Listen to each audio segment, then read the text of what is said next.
I am Kavita Deshmukh and I am a law student. Today we are going to see the practical training, professional ethics and professional accounting system. Next question. So let us see the next question. Our question is discuss the seven lamps of advocacy. The image shows the seven lamps of advocacy, which is honesty, courage, industry, wit, eloquence, judgment and fellowship. Let us see these seven lamps in details. Getting into the detail of those seven lamps, let us know what the seven lamps of advocacy is.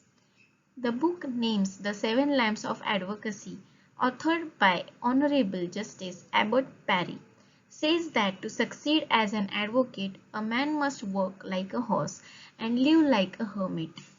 The seven lamps of advocacy, as laid down by Justice Parry, are honesty, courage, wit, industry, eloquence, judgment, and fellowship. First, see what the honesty is.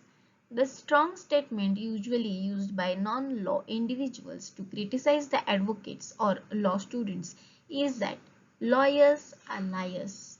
However, one cannot ignore the reality that what a common man contends to be a lie may not be a lie in a genuine sense.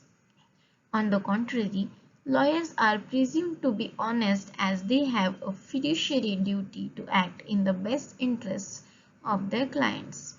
Honesty and straightforwardness bear a resemblance to the quality of not being called on the grasp of cunning, dishonesty, cheating, or any other unethical or criminal behavior.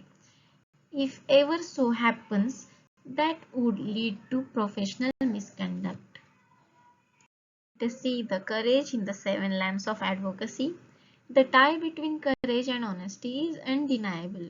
Polished and up-to-date knowledge of the law, outspokenness and other qualities of truthfulness will intensify the ability to remain bold and brave under pressure and pain. Courage is the polished quality of persuasive speech, cogent writing, and critical thinking. Successful and good advocates combine extraordinary work ethics with solicitude.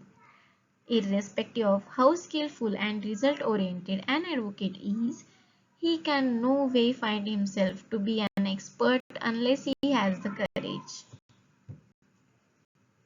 One is wit.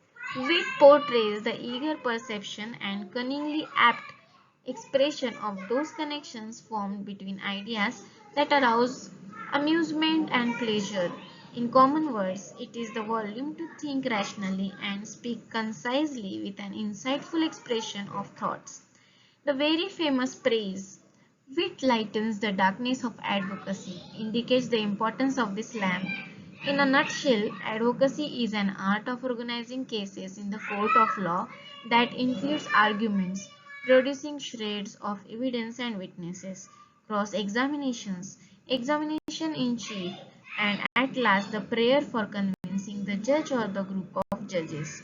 It is obvious to say that a planned and well-learned speech is not going to help any advocate in the courtroom. Background disturbance, but I can't avoid it. Okay, let's see the next seven lamp of advocacy industry. This lamp of advocacy endorses advocates to be shining at all the skill sets to sustain and proceed further in the fraternity of law. Law is not static but dynamic as it develops with the needs of the society and modifies to the changing status quo. The adage, "there is no alternative to hard work," should be kept recalling the minds of any advocate. Eloquence. This lamp plays a vital role in evaluating the potentiality of an advocate, which determines the success rate of his career. Eloquence is the art of speaking. In fact, it is a nostrum for all other incompetence. But it is to be kept in mind that an eloquent speech is way different from a mere deliverable speech because it holds a deep-rooted impact on the bench as well as the clients and the listeners. In short, eloquence refers to an error-free and easy-flowing fluent communication that has a convincing impact but never advises delivering a grandiloquent speech that sounds better than the reality. We will see is judgment. The most important lamp in the seven lamps of advocacy is the judgment.